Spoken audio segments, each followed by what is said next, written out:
do something differently, or what did you see in that second half? No, I just didn't touch the ball.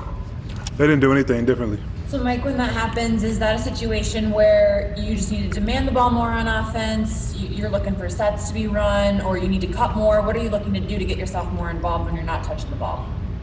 I mean, that's really up to the play calls. It's really up to the coaches who they want to put the ball in whose hand.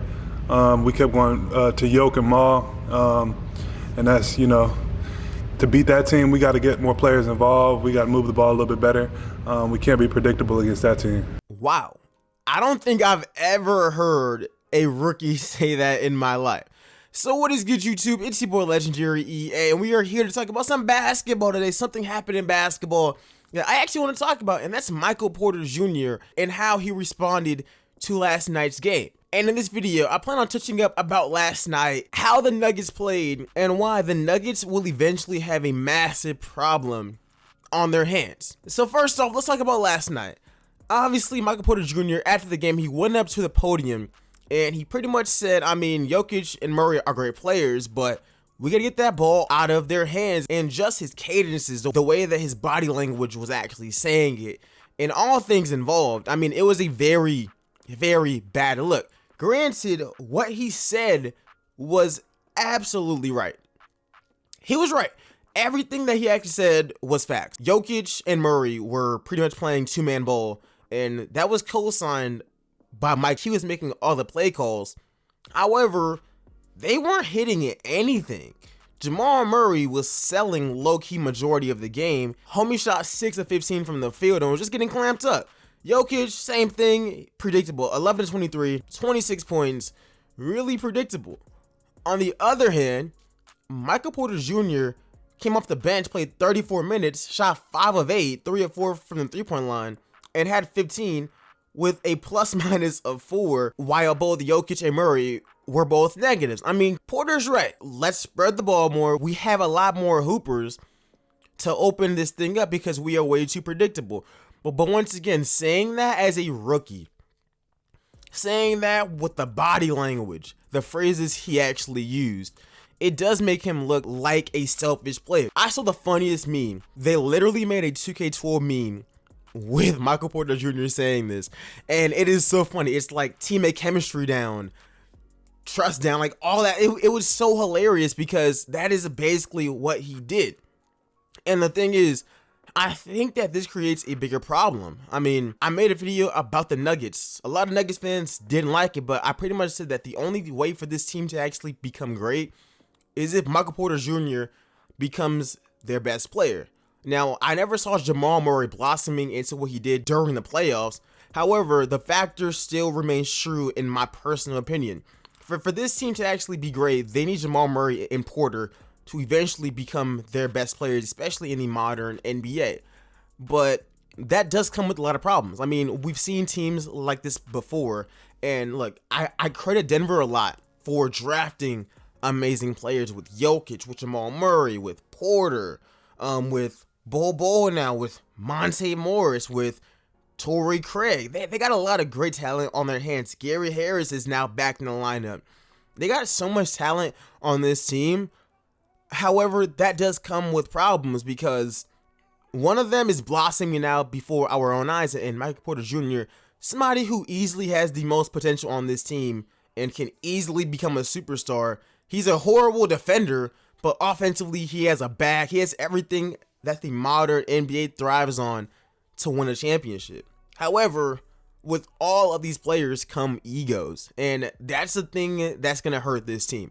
It's going to hurt this team a lot. I said last week, I expect Jamal Murray to have his best season next season, but that has to come at the expense of this roster, and I believe it will. I believe that next season, we're going to see the Nuggets, their standings fall off a little bit, because even though the players got better, you still have to deal with these players' egos, and now everyone thinks that they are in alpha.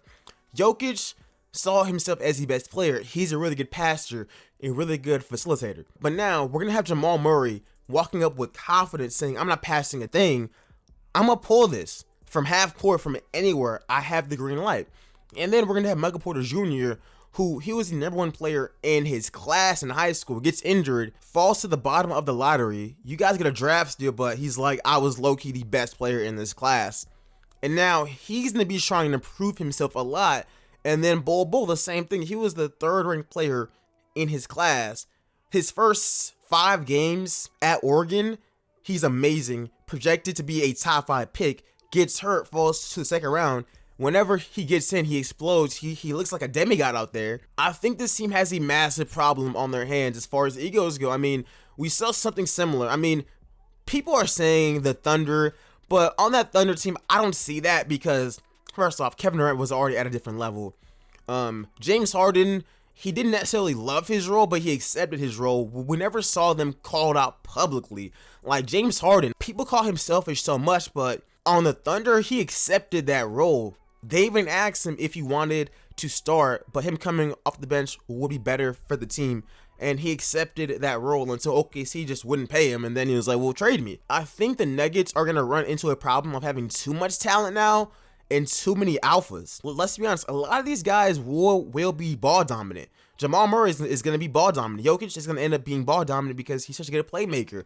Porter's going to want that ball because he thinks he's the best player on the team right now. The stuff that Porter said, it's not that it was necessarily wrong. That is something that you never say to the public.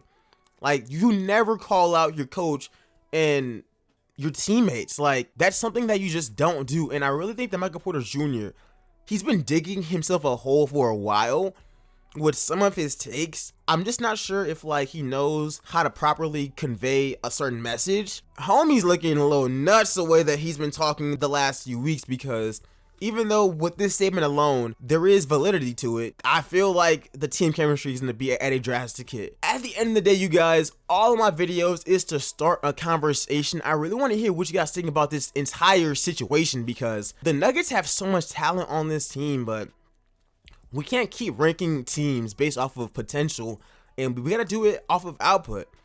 This team has a lot of guys that can be stars in the league, but who's to say that they reach that potential? I mean, we already see it right now.